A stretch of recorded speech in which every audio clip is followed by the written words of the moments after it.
राधे।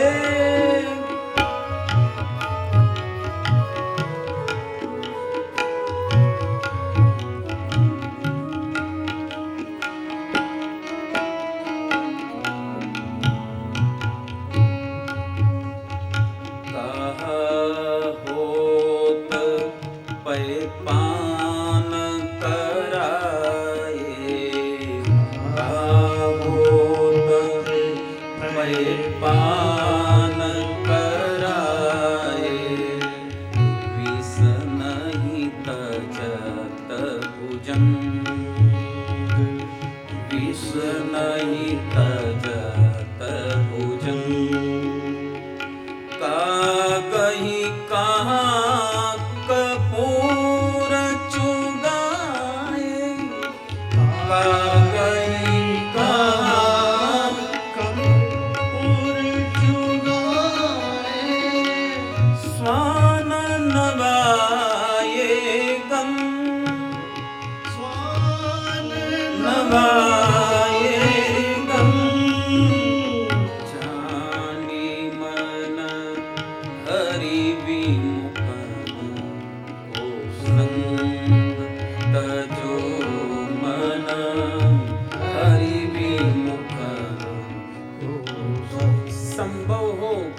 अभ्यास करो, कोई साधु का संग मिले, कोई सद्गुरु की संगति में बैठो। किंतु यदि ऐसा न कर पाओ तो कोई कुसंग में मत पड़ जाना। घर को कहा अर्क जाले पाना, घर को कहा अर्क जाले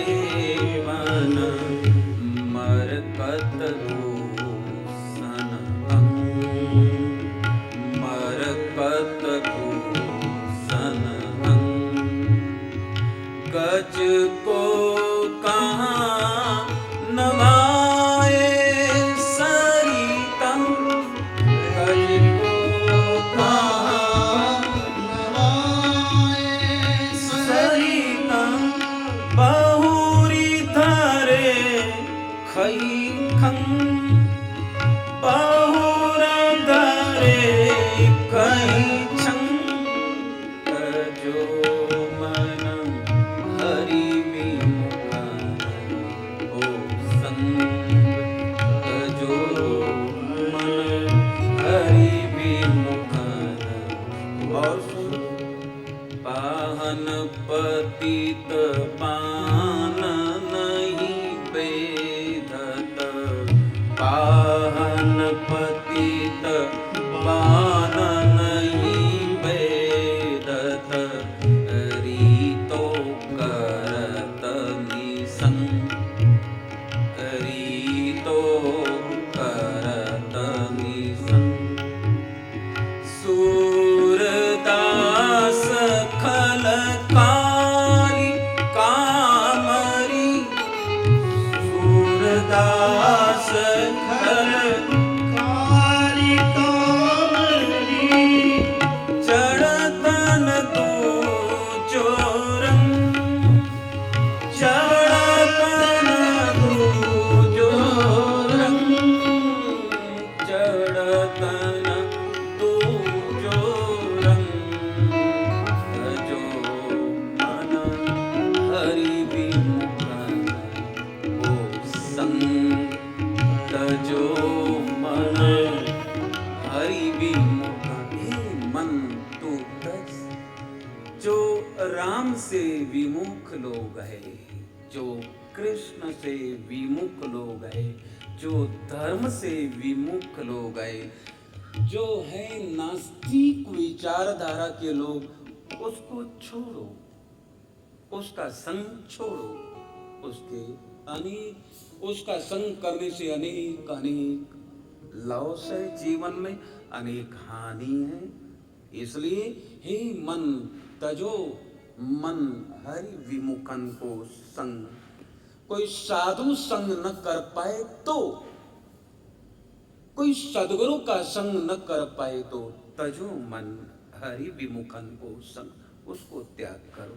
इसलिए हम कथाओं में कई बार कहते हैं कि कथा और सत्संग, पहले भी पूर्व की कथाओं में भी शायद कहा होगा, याद नहीं, लेकिन सत्संग और कथा का केवल यही अर्थ नहीं कि केवल ये कथा सुन लिया, यही सत्संग का एक प्रकार है। प्रकार जैसे कोई गणित में प्रश्न आता है, कोई हिंदी में प्रश्न आता है ना, तो उसमें अ ब स द ABCD ऐसा आता है ना, उसमें आपको सही करना। तो यहाँ वो अर्थ में नहीं, लेकिन सत्संग शब्द का अर्थ केवल कथा नहीं, केवल सत्संग नहीं। सत्संग के मायने बहुत है, सत्संग के अनेक मापदंड है। जिस तरह से आसमान अनंत है, जिस तरह से आसमान व्यापक है, ऐसे ही सत्संग का जो शब्द है उसके अर्थ भी बड़े व्यापक अर्थ है। केवल छोटा सा ये अर्थ मत कर लेना कि कथा में हम आ गए, कथा सुन रहे, यही सत्संग नहीं। सत्संग का बड़ा सुंदर अर्थ सूरदास जी महाराज बता रहे हैं। वृंदावन की पावन तरह, श्री वृंदावन की पावन तरह, भगवत लीला भूमि है श्री वृंदावन की पावन तरह। श्री राधा रानी सरकार की पावन तरह है श्री वृंदावन। तो श्री राधा रानी सरकार की पावन तरह पर बैठ करके, भक्त की वो पावन तरह पर बैठ करके श्री सूरदास जी महाराज ने हजारों हजारों नहीं, 1.25 लाख भजन बनाए, 1.25 लाख पद बनाए, निर्माण किया। सूर सागर उनका बड़ा सुंदर और बड़ा बृहद सदग्रंथ है, सूर सागर भजनावली। वो सूर सागर भजनावली का ही बड़ा सुंदर पद है श्री सूरदास जी महाराज का। तो श्री वृंदावन धाम में पारसोली गांव, और पारसोली गांव में बैठ करके चंद्र सरोवर के सन्निकट बैठ करके, कुटिया में बैठ करके 1.25 लाख भजन गाए। आज भी वो जगह विद्यमान है। कितने लोग श्री वृंदावन धाम जाते हैं, बांके बिहारी भगवान का दर्शन करते हैं, श्री राधा वल्लभ भगवान का दर्शन करते हैं, यमुना जी का दर्शन करते हैं, और जल्दी जल्दी रहता है ना, तो जल्दी के कारण से लोग चले आते हैं वापस लौट करके घरों को। बहुत सुंदर सुंदर ऐसे भक्त की जो तपस्या भूमि, ऐसे स्थान। तो सूरदास जी महाराज का भी वो पारसौली गांव, जहां पर ये सुंदर स्थान सूर कुटी, सूरदास जी महाराज उस कुटिया में बैठ करके और कदम्ब के पेड़ के नीचे बैठ करके उन्होंने 1.25 लाख भजन भगवान को श्रवण करा है। वहीं पर उसका वो शब्द है सूर सागर विनय, सूर सागर ग्रंथ का वो शब्द कि बाह छुड़ा के जात हो निबल जान के मोहे। कन्हैया हाथ छुड़ा करके चले गए थे ना सूरदास जी महाराज जहाँ भजन, बाह छुड़ा के जात हो निबल जान के, बाह छुड़ा के जात हो निबल जान के मोहे। हृदय से जब जाओगे तो सबल में जानू, तो तुम हृदय से जिस रोज निकल जाएगा तो तेरे को मैं मर्द जानूंगा कि तू मर्द है। ऐसा कृष्ण को जिस स्थान से बोला वो सूरदास जी महाराज का वो जगह पारसौली गांव, जहाँ मलुक पीठाधीश्वर राजेंद्र दास जी महाराज के द्वारा संचालित गौशाला है। बड़ा सुंदर, बड़ा दिव्य और भव्य स्थान है। चंद्र सरोवर के समीप कभी जाने का अवसर मिले श्री वृंदावन धाम तो जरूर दर्शन करने को जाना। पारसोली गांव में चंद्र सरोवर स्मरण रखना। और आजकल तो गूगल का युग है, सर्च करके आप देख सकते हैं। चंद्र सरोवर के समीप सूरदास जी महाराज का वो पावन, उनकी जो तप भूमि है, साधना भूमि है, वो सूरदास जी महाराज उस स्थान पर बैठ करके ये गाते हैं, तजो मन हरि विमुखन को संग, जिनके संग को बति उपजत है, पड़त भजन में भंग, तजो मन हरि विमुखन को संग, कहाँ होत पै पान कराए, विष नहीं तजत भुजंग। भुजंग यानी सांप को कितना दूध पिलाओ लेकिन फिर भी विष का त्याग थोड़ी कर पाता है। कहाँ होत पय पान कराए, विष नहीं तजत भुजंग, कागही कहाँ कपूर। कागला है उसको कपूर चुगा दो तो भी कागले का जो कठोरता है वाणी की, उसका त्याग थोड़ी करता है।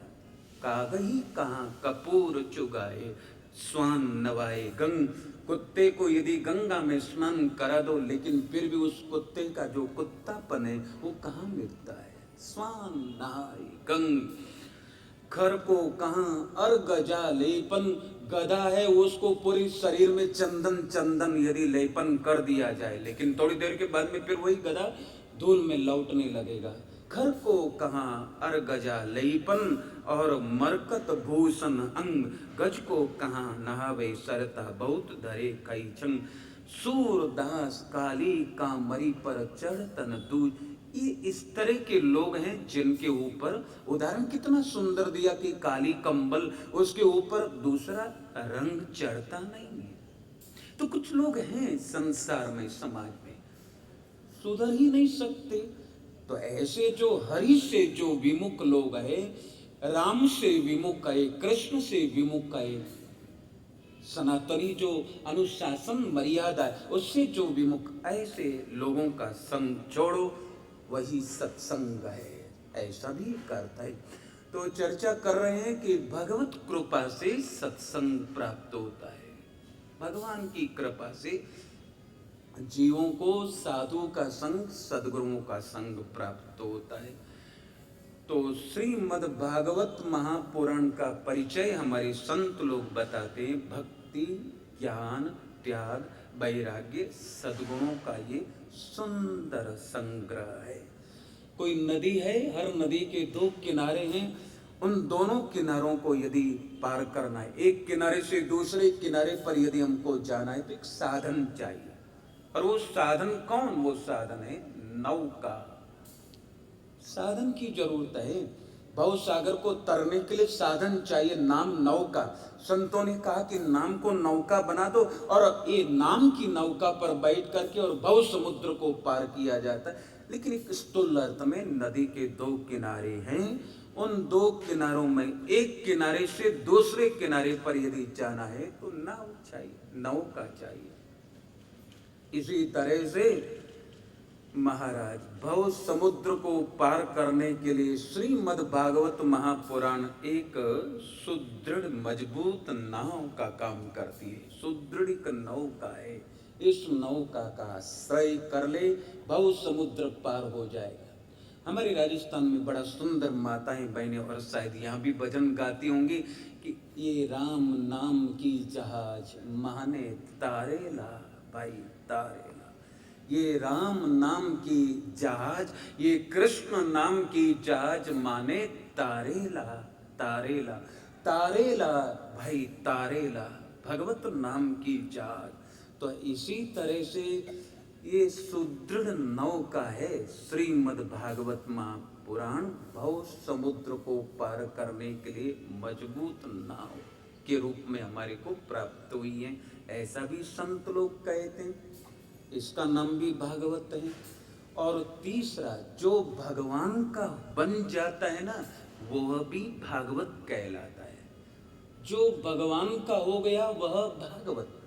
और ऐसा जो व्यक्ति होता है तो उसको कभी आप पत्र लिखते हैं ना, तो उसमें सर्वप्रथम संबोधन में क्या लिखते हैं? परम भागवत, ऐसे शब्द का प्रयोग करते हैं। तो जो भगवान के बन गए हैं वह भी भागवत है, ये भी भागवत है। और जो भगवान का बन गया है वह भी भागवत कहलाता है, जो भगवान के बन गए।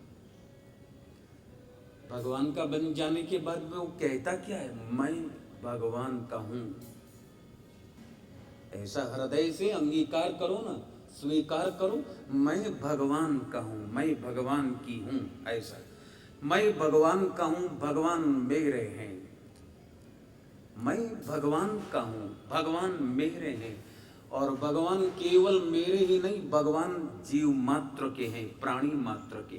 भगवान के सिवाय मेरा अपना इस दुनिया में कोई नहीं जिसको मैं ये कह सकूं कि ये मेरा है। फिर से सुनो, बड़ा सुंदर कोटेशन है।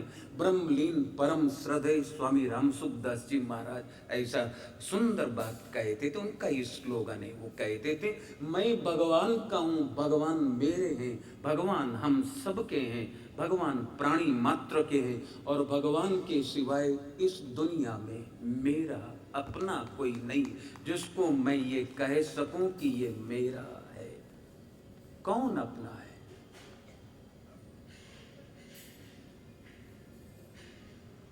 एक तो मैं रहूंगा नहीं, याद रखो हमेशा, मैं रहूंगा नहीं, और दूसरा जिसको मैं मेरा कहता हूं वो भी रहेगा नहीं। यही अंतिम सत्य है। मैं रहूंगा नहीं ये सत्य है, और मेरा ये भी रहेगा नहीं। मैं रहूंगा नहीं और मेरा भी नहीं रहेगा तो फिर किसको अपना कहते हो?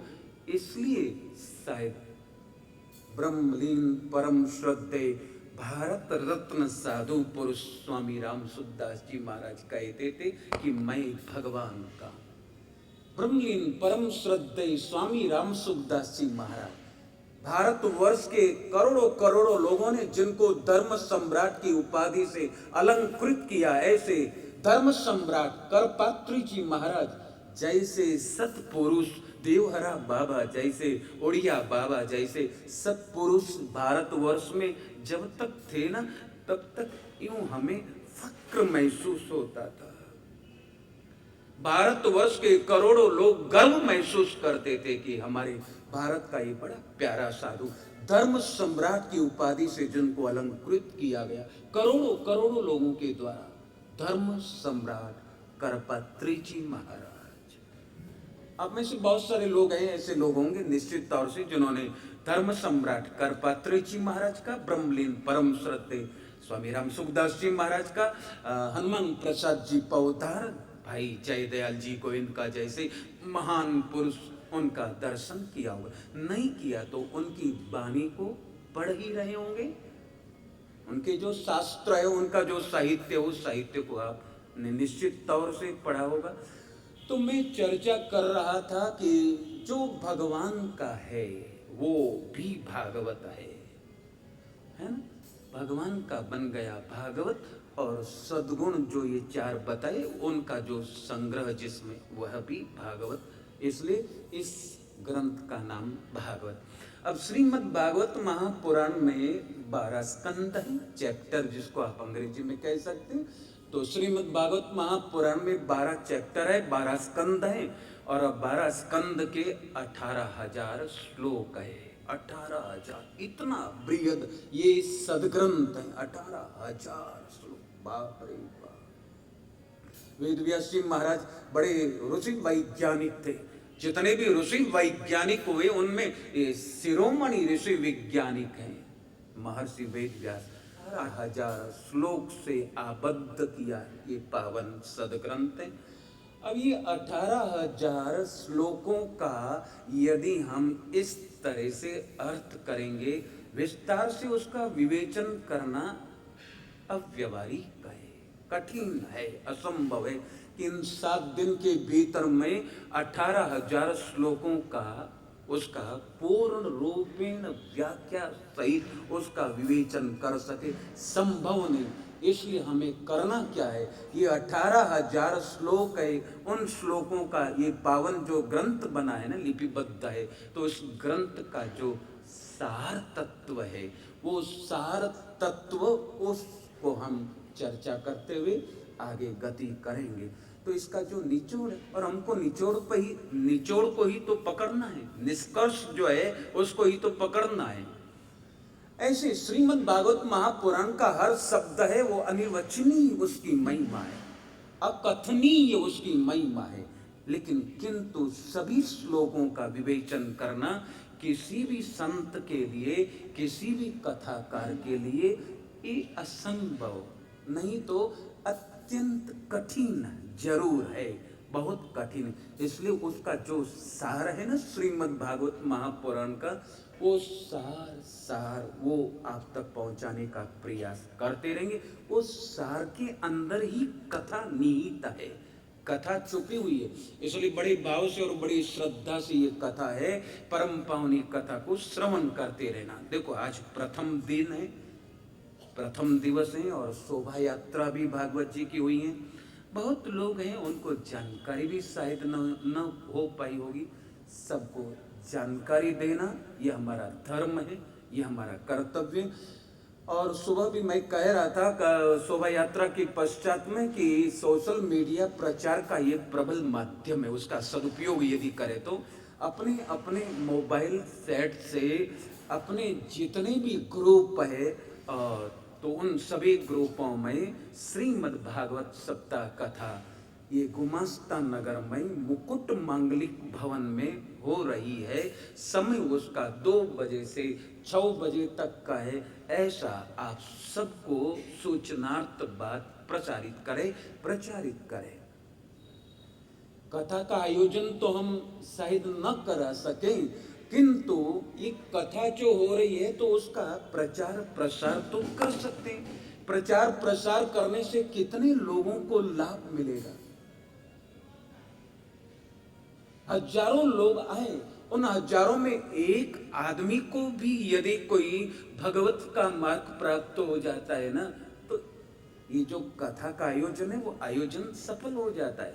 संपत्ति का व्यय करना, इतना श्रम करना, परिश्रम करना, ये सफल हो जाता है, ये सार्थक हो जाता है। इसलिए पुनश्च आपसे निवेदन करूं कि अधिक से अधिक इसका प्रचार प्रसार है वो करना चाहिए। उसका कोई गलत अर्थ ना करें। हमें कोई शक्ति प्रदर्शन नहीं करना है। मुझे केवल उन लोगों की जरूरत है जो कथा सुनने वाले उन लोगों तक सूचना पहुंचाना, बस बात ही। कोई शक्ति प्रदर्शन का कार्य थोड़ी करना है। तो उसका प्रचार प्रसार जरूर करना चाहिए। तो श्रीमद् भागवत महापुराण का एक आदमी को आप यदि धर्म के रास्ते पर लगा देते हैं ना, कोई एक व्यक्ति को भी यदि आप कोई ईश्वर से जोड़ देते, कथा से जोड़ते हैं, तो ये आपके द्वारा किया हुआ सबसे बड़ा पुण्य है। इससे बढ़कर के और पुण्य क्या हो सकता है। कोई जीव को, कोई प्राणी को परमात्मा से जोड़ देना ये सबसे बड़ा पुण्य है। वस्तु का दान, कोई धन का दान कर रहा है, कोई वस्तु का दान कर रहा है, कोई क्या दान कर रहा है, कथा दान करिए, कथा का प्रचार प्रसार करिए, ताकि जीव धर्म से जुड़े, परमात्मा से जुड़े। ऐसा कार्य आप और हम सभी लोगों को करना है। श्रीमद् भागवत महापुराण में सर्वप्रथम वेद व्यास जी महाराज भागवत का महात्म्य है, वो महात्म्य 6 अध्याय में प्रकट करते हैं। तो 6 अध्याय में पहला जो अध्याय है, पहले अध्याय का पहला मंत्र है, श्लोक है, पाठ कर लेते हैं। विवेचन ज्यादा नहीं करेंगे क्योंकि पहले कितनी बार इसको कहा जा चुका है, आपने सुन लिया है। और निरंतर जो कथाओं को सुन रही है माताएं, बहनें और भाई लोग, उन माताओं बहनों को तो ये श्लोक ही कंठस्थ हो गया है। ऐसा ये पवित्र और पावन और श्रीमद् भागवत महापुराण का ये लोकप्रिय श्लोक है, लोकप्रिय श्लोक है भागवत का। गाइए। सच्चिदानंद रूपाय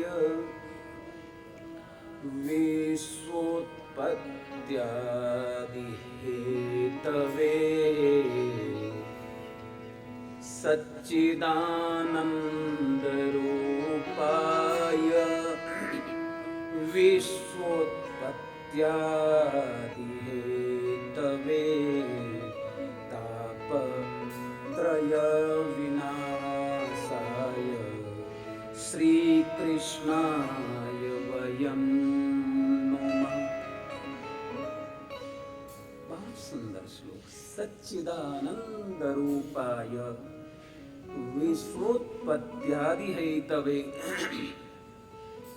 तापत्रय विनाशाय श्री कृष्णाय वयं नमः। भगवान का जो स्वरूप है वो स्वरूप के प्रकार बताए यहाँ पे। तो पहला स्वरूप का प्रकार भगवान सदरूप है। दूसरा बहुत सरल सरल शब्द मैं आपको समझा दें। पहला परमात्मा सदरूप है, दूसरा भगवान चिद्रूप है, और तीसरा भगवान आनंद स्वरूप है। सद का अर्थ होता है जो तीनों कालों में सत्य है।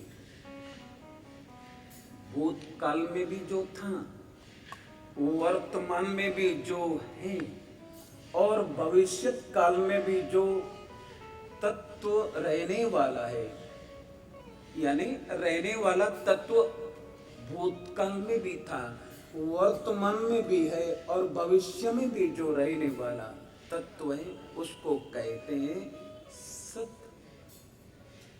वो सत वस्तु श्रीमद् भगवद गीता में उसको सत के रूप में जाना गया।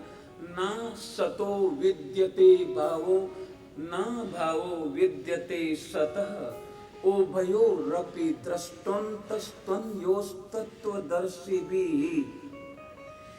तो परमात्मा कह दो या सत कह दो, एक ही शब्द के ये पर्यायवाची शब्द हैं। तो जो भूतकाल में भी था, जो वर्तमान काल में भी है, और जो भविष्य काल में भी है विद्यमान, वो है सत। तीनों कालों में जिसकी सत्ता है उसको यूं समझ लें, तीनों काल में जिसकी सत्ता है, जो रहता है, वो है सत।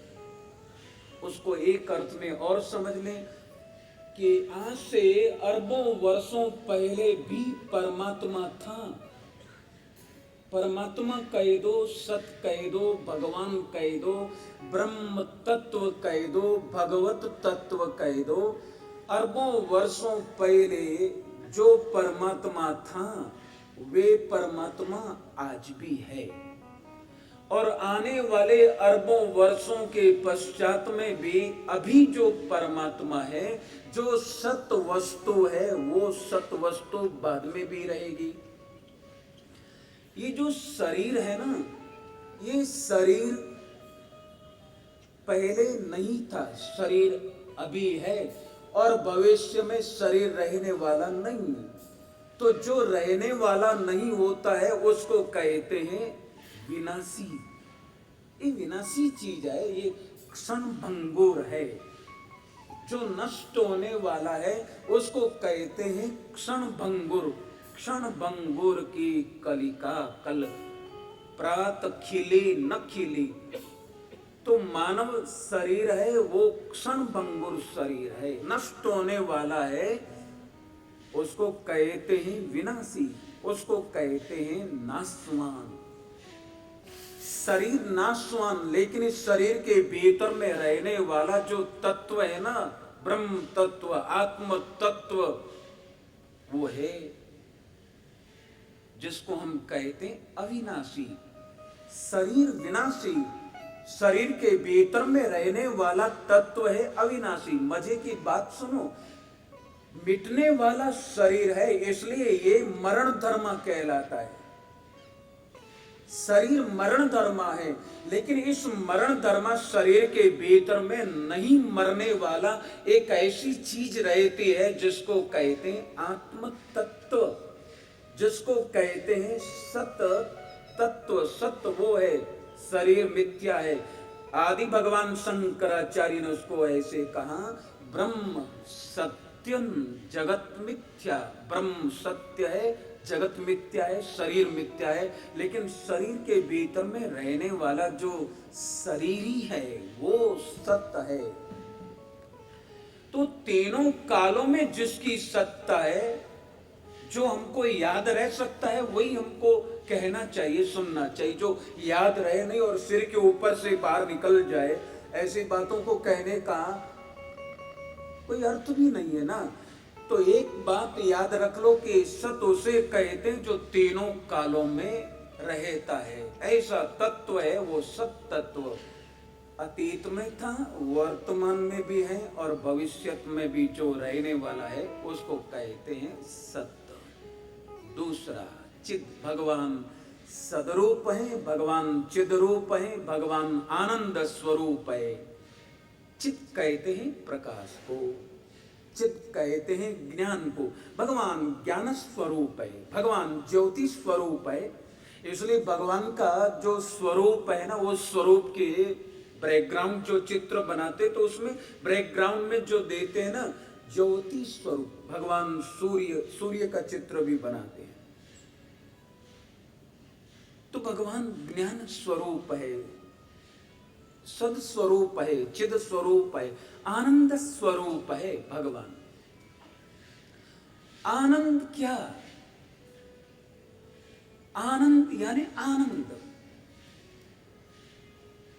आनंद अनुभव का विषय है, आनंद अनुभव का सब्जेक्ट है। मैं कह दूं आनंद के विषय में घंटों बैठ करके यदि व्याख्यान दे दूं तो भी समझ में पार नहीं आएगा नहीं। आनंद केवल अनुभूति का विषय है, केवल अनुभव का विषय। संतों ने इसीलिए तो साधना की पद्धतियां हम लोगों को दिया। राम नाम की साधना पद्धति, कृष्ण नाम की साधना पद्धति।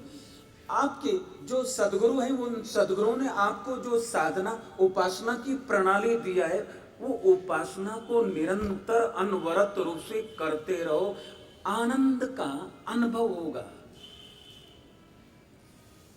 तो परमात्मा सदरूप है, परमात्मा चिद रूप है, परमात्मा आनंद स्वरूप है, आनंद का स्रोत है परमात्मा।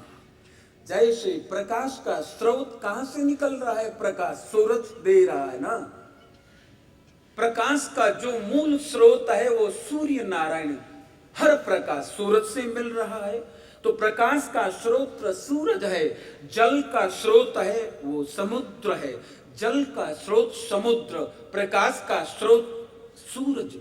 ऐसे आनंद का स्रोत परम पिता परमात्मा, उसका केंद्र परमात्मा है।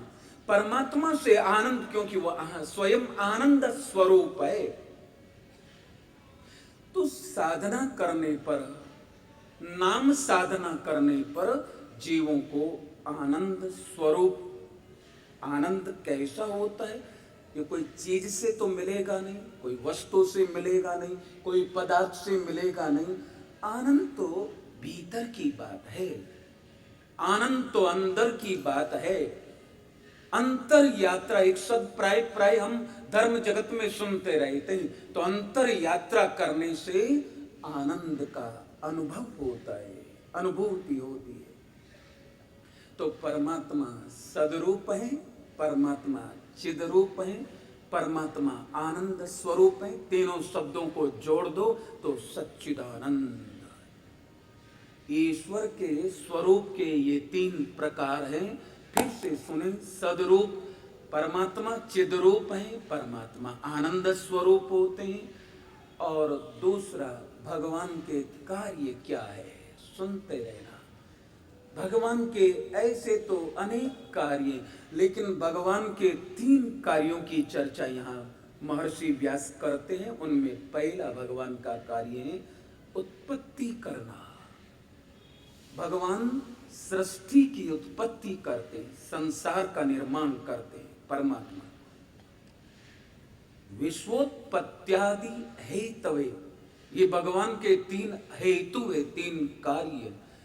तो संसार की संरचना परमात्मा, विज्ञान कुछ कहता हो, लेकिन श्रीमद् भागवत महापुराण कह रहा है, वेद व्यास जी महाराज कहते परमात्मा सृष्टि की रचना करते हैं।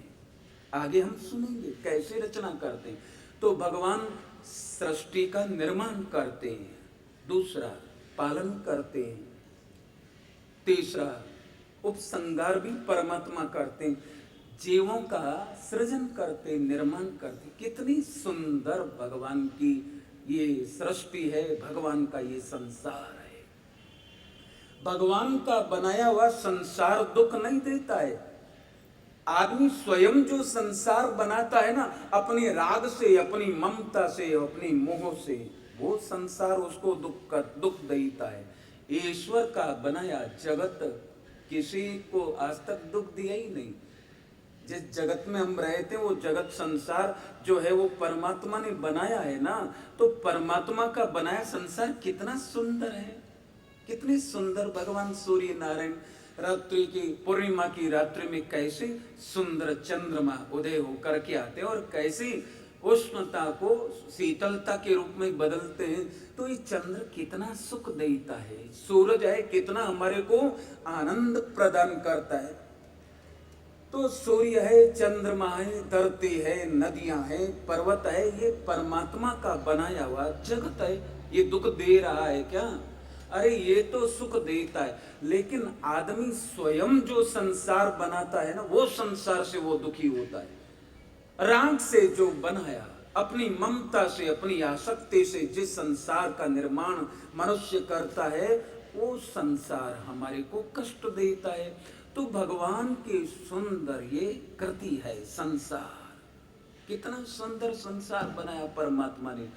इतना सुंदर बनाया, इतना सुंदर बनाया कि जब अकेले में बैठ कर के यदि सोचने लगो ना, तो हमारी बुद्धि काम नहीं करती। कैसे बनाया होगा, कैसे ये पर्वत बनाए, कैसे ये जल का भगवान ने निर्माण कर दिया, कैसे सूरज की रचना कर दिया, कैसे चंद्र तारे सितारे, कैसे धरती, कैसे अन्न का कण है वो पैदा कर दिया, बना दिया परमात्मा ने।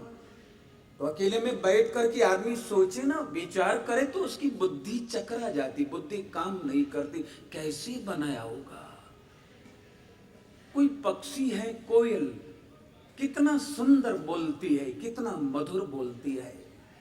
कागा किसका धन हरता, कागा किसका धन हरता, कोयल किसको देती मीठे बोल सुनाकर, मीठे शब्द सुनाकर सब जग को बस कर लेती। तो कोयल की कुहू कुहू की आवाज, ये सुंदर सुंदर जो वृक्षावली लगी, और इस वृक्षावली के आसपास के क्षेत्र में आप लोग रहते हैं, प्रातः काल का समय हो और ऐसे समय में कोयल अपनी कुहू कुहू की मधुर आवाज छेड़ती है। कोयल के कंठ में कुहू कुहू की मधुर आवाज भरने वाला कौन? कितना सुंदर, कितना मधुर आवाज। मोर पक्षी को कितना सुंदर सुंदर रंग प्रदान कर दिया। श्रावण का महीना आए, आषाढ़ महीना आए, और आषाढ़ और श्रावण के महीने में बादल आसमान पर छाए, गर्जना करे, और बादल की गर्जना सुन करके और मोर कैसे सुंदर अपने पंखों को बिखेर देता है और वह नृत्य करता है। एक कौन है जिसने उसको बनाया? कितना सुंदर लगता है, कितना सुंदर। बुद्धि काम नहीं करती, बुद्धि चकरा जाती है। तो ये परमात्मा ऐसी सुंदर ये संसार कृति है, संसार रचना है, फिर भी मैं भगवान को नहीं मानता। लोग ऐसा कहते हैं। कैसा मूढ़ आदमी है, कितना मूर्ख आदमी कितना मूर्ख हो गया कि इतना सुंदर परमात्मा की कृति है, उस कृति को देख करके जिसका सिर ईश्वर के चरणों में झुकता है, इससे बड़ी और क्या मूढ़ता होगी। या मूढ़ता या मन की। सूर विनय पत्रिका में कहते हैं कि या मूढ़ता मन की, पर हरि राम सुर सरिता, और आस करत ओस कन की। कैसी मूढ़ता ये मन की। अरे ये मन कैसा मूढ़ है, कैसा मूर्ख है। इतना सुंदर संसार का सृजन करने वाले परमात्मा, उन परमात्मा के चरणों में उसका सिर झुकता नहीं है, प्रणाम नहीं करते। कैसी मूढ़ लोग, कैसे मूर्ख लोग हैं। हमारी तो बुद्धि काम नहीं करती, बुद्धि चकरा जाती। तो परमात्मा के तीन हेतु व्यास बताते हैं। उत्पत्ति, दूसरा है पालन करना और तीसरा उपसंहार करना। बनाया वापस उसका विध्वंस भी परमात्मा कर। ये तीन कार्य हैं। अब उसके पीछे वजह, उसके पीछे क्या वजह, ये तो भगवान जाने। कुछ बातें भगवान ही जानते हैं। उसको यूं कह दें कि खुदा की बातें खुदा ही जाने, भगवान की बातें भगवान जानते। लेकिन जन्म देते हैं और उत्पत्ति करते हैं और उपसंहार भी करते हैं। ये भगवान के तीन कार्य, तो सदरूप, चिदरूप, आनंद रूप। और उत्पत्ति करते हैं, पालन करते हैं, उपसंहार करते हैं। अब सुनो भगवान का स्वभाव कैसा, भगवान की प्रकृति कैसी, भगवान का नेचर कैसा है, जरा उसको सुखदेव यहाँ वेद व्यास जी महाराज बताते हैं। तब कहने लगे, सच्चिदानंद रूपाय विश्वोत्पत्त्यादि हेतवे तापत्रय विनाशाय श्री कृष्णाय वयं नमः। तापत्रय, तीन प्रकार के ताप हैं। भगवान की प्रकृति, भगवान का स्वभाव है कि जो भी जीव भगवान की चरण शरण हो जाता है तो तीनों प्रकार के जो ताप यानी दुख हैं, उन दुखों का सर्वनाश हो जाता है। ताप, अब ये ताप यानी दुख, ताप यानी कष्ट, ताप यानी पीड़ा। अब ये तीन तरह के जो ताप है ना, त्रय ताप, उसको संत तुलसीदास जी ने मानस में कहां पर लिखा? संत तुलसीदास जी मानस के उत्तर कांड में लिखते हैं। क्या कहते हैं? तीन तरह के ताप से मुक्त कहां पर जीव होता है? देही का देवी का भौतिक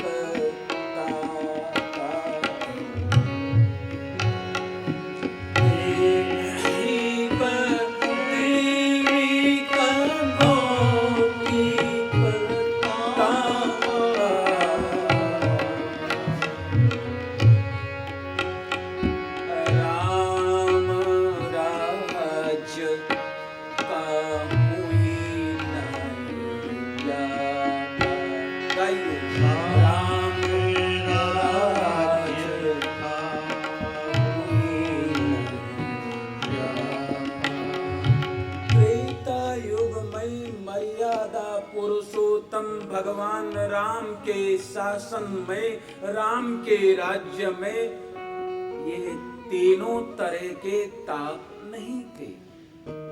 तीनों तापों से मानव मुक्त था। राम राज काहू ही नहीं व्यापा, राम राज काहू ही नहीं व्यापा। कौन से ताप? देही देवी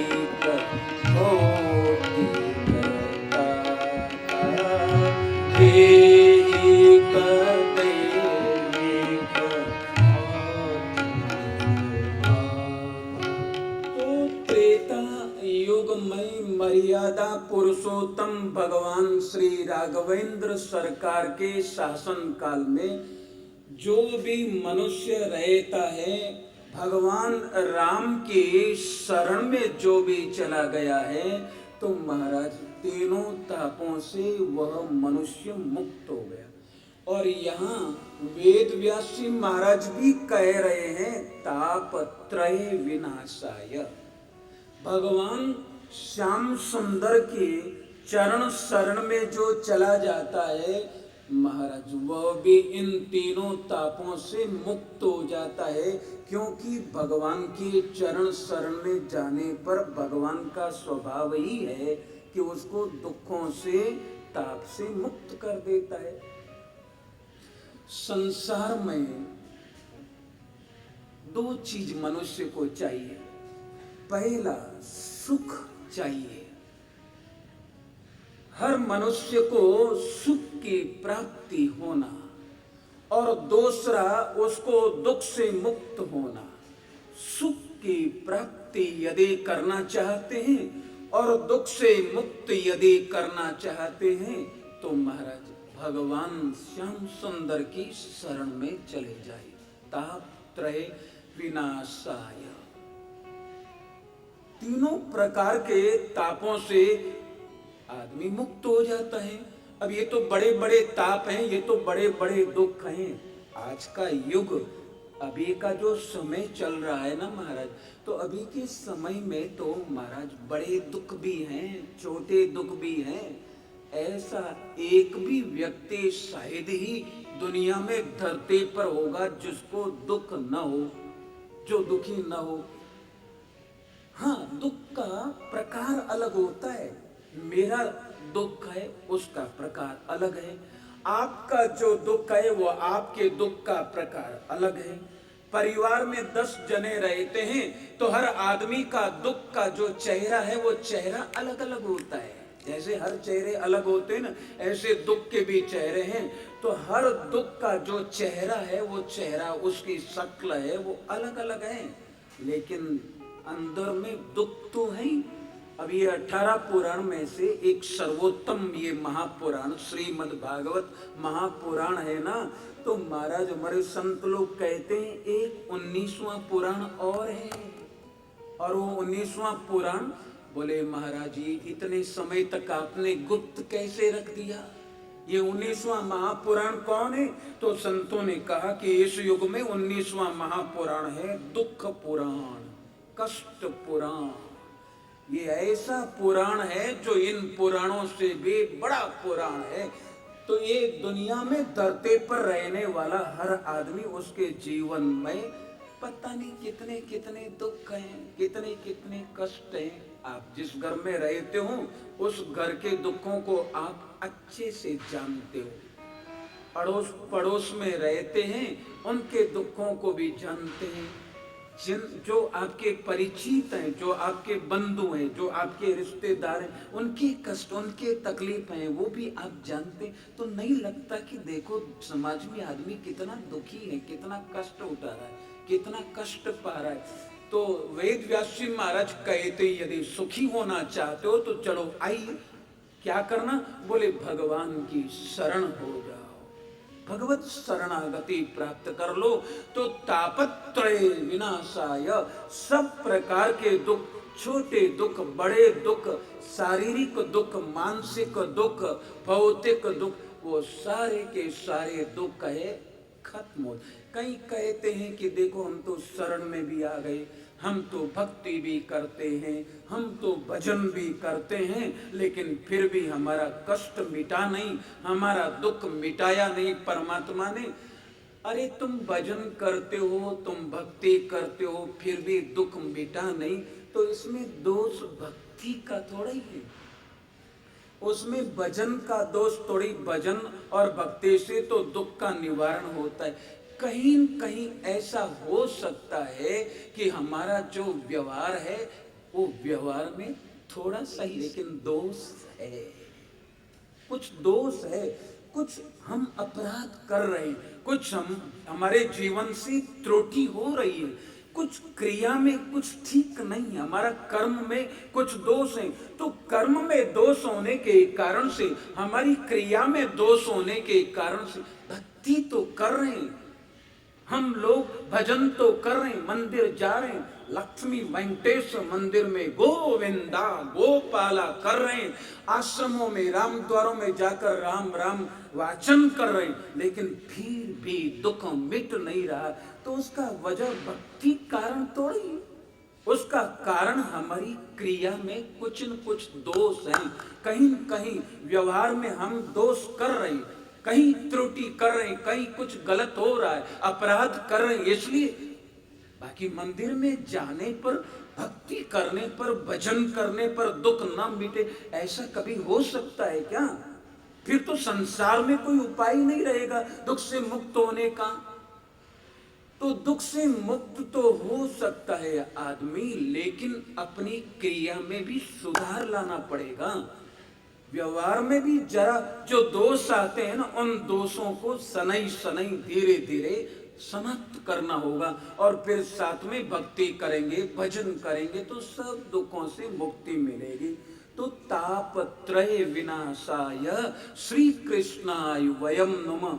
तो जिनकी शरण में जाने पर सभी तापों से, सभी दुखों से मुक्त हो जाता है मानव, ऐसे श्री कृष्णाय वयम नमः। श्री का अर्थ लक्ष्मी, श्री का अर्थ श्री राधा और श्री का अर्थ है भक्ति। ऐसे श्री राधा वाले श्याम सुंदर श्री कृष्ण चंद्र के चरणों में हम लोगों को सर्वप्रथम चाहिए कि प्रणाम करें, नमस्कार करें और जय जयकार भी करना चाहिए। बोलिए कृष्ण चंद्र भगवान की जय, राधा कृष्ण भगवान की जय, श्री लक्ष्मी वेंकटेश भगवान की जय। तो सच्चिदानंद रूपाय विश्वोत्पत्त्यादि हेतवे तापत्रय विनाशाय श्री कृष्णाय वयं नुमः। तो ये जो श्लोक है ना, उस श्लोक का ये छोटे रूप में, संक्षिप्त रूप में हमने अर्थ जाना। अब संत अपने अपने ढंग से उसको अर्थ करते रहते। भगवान के चरणों में प्रणाम करना चाहिए, नमस्कार करना चाहिए। श्री कृष्णाय वयम, वयम का अर्थ होता है, संस्कृत का शब्द है वयम, यानी हम सब मिलकर के सर्वप्रथम प्रणाम करें। अब लोग कहते हैं कि आप कहते हो कि भगवान को प्रणाम करना चाहिए, क्यों करना चाहिए? भगवान को प्रणाम क्यों करें? क्या विशेषता है भगवान में जो भगवान को प्रणाम करे, उसको माथा झुकाएं? क्यों, क्या विशेषता? और प्रणाम यदि चलो आपके कई अनुसार कर भी रहे तो लाभ क्या है? आदमी तो लाभ चाहता है ना। तो लाभ ये बता तो रहे हैं कि भगवान को प्रणाम करना हमारा धर्म है, हमारा कर्तव्य है। क्योंकि आंख किसने दी? परमात्मा ने दी। आंख को देखने की क्षमता किसने भरी? परमात्मा ने भरी। कान किसने दिए? परमात्मा ने दिए। उसमें सुनने की जो ताकत है वो किसने दी? परमात्मा ने। इस शरीर के भीतर में जितनी भी एनर्जी, शरीर के भीतर में जितनी भी ऊर्जा है, उस ऊर्जा और एनर्जी को देने वाला कौन? परमात्मा है। इसलिए हमारा धर्म है। माँ बाप ने शरीर दिया है तो माँ बाप की सेवा करना हमारा धर्म है, हमारा कर्तव्य है। ऐसे ये शरीर देने वाला, निमित्त माँ को बनाया तो ये शरीर देने वाला, शरीर के भीतर में समस्त शक्तियां जिस ईश्वर की कृपा से प्राप्त है, उस ईश्वर को प्रणाम करना, उसको नमस्कार करना हमारा धर्म है, हमारा कर्तव्य है। इसलिए सबको प्रणाम करना चाहिए। और लाभ क्या है? तो लाभ अभी सुनकर क्या है? तापत्रय विनाशाय श्री कृष्णाय वयम। उसकी शरण में चले जाओ, सर्व प्रकार के दुखों से मुक्त हो जाओगे, सुखी हो जाओगे। इससे बढ़कर के और क्या चाहिए? सुखी होने के लिए तो आदमी उद्योग कर रहा है, दुख से मुक्त होने के लिए तो उसकी सारी की सारी आपाधापी है और भाग दौड़ है। तो दुख से मुक्त होना चाहते हो और इस जगत में ऐसा सुख प्राप्त करना चाहते हो जो शाश्वत सुख है, जो नित्य सुख है, वो प्राप्त करना चाहते हो तो भगवान की शरण में जाना ही होगा। बिना भगवत शरणागति के ये दुखों से छुटकारा संभव नहीं। संसार रूप ये जो जन्म मरण का दुख है, इस दुख से छुटकारा संभव नहीं। ये महर्षि वेद व्यास जी महाराज ने उपाय बता दिया। अब ये छोटे छोटे उपाय, छोटा छोटा दुख है और छोटे छोटे दुख के उपाय यदि आप पाना चाहते हो तो दुनिया में बहुत सारी बातें हैं। उस प्रपंच में हम जाना नहीं चाहते।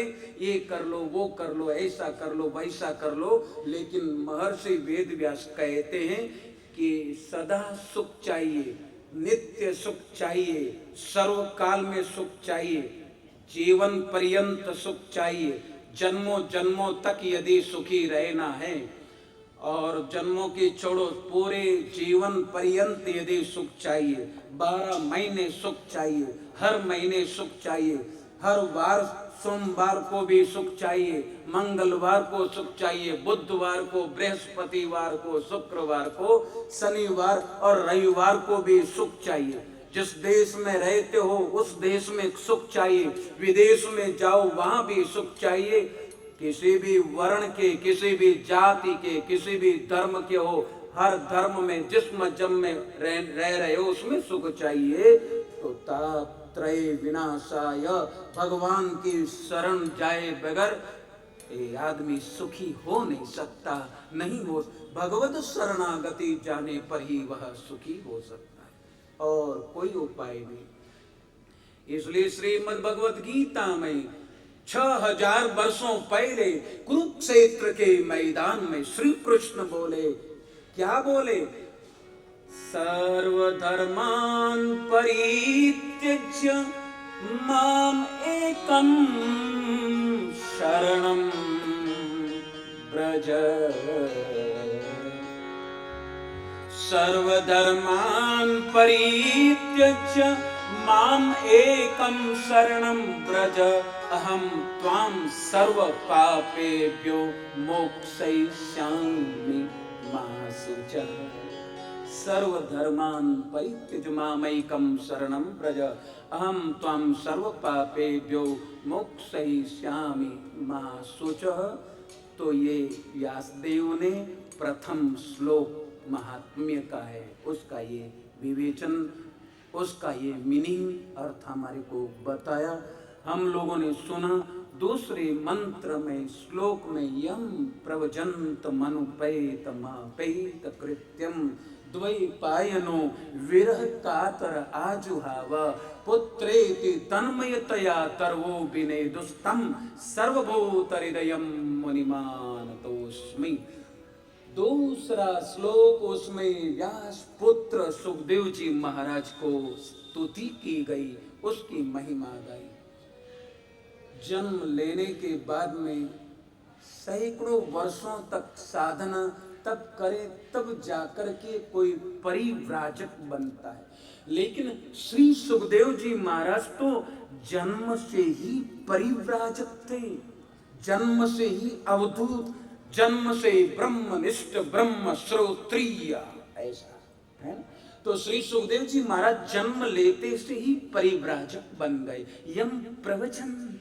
बाकी परिव्राजक बनने में कितना समय, कितनी साधना, कितना तप, कितना जप, कितना सत्कर्म, उस पथ पर आदमी को चलना पड़े तब जाकर के वो परिव्राजक बन पाता है। लेकिन श्री सुखदेव तो जन्म लेते से ही परिव्राजक बन गए। जन्म लिया और जन्म लेते से ही घर परिवार, माता पिता, इन सब को त्याग दिया। बड़ा कठिन होता है, जीवन पर्यंत आदमी घर परिवार, कुटुंब, पत्नी, इनको छोड़ नहीं पाता। लेकिन श्री सुखदेव जी जन्म लेते से सब कुछ छोड़ दिया और जंगल में चले जा रहे हैं। संन्यास वस्त्र पहन लिया, संन्यास धारण कर लिया। यम प्रवजंत मनुपैत मपेत कृत्यम। पहले तो ऐसा हुआ कि श्री सुखदेव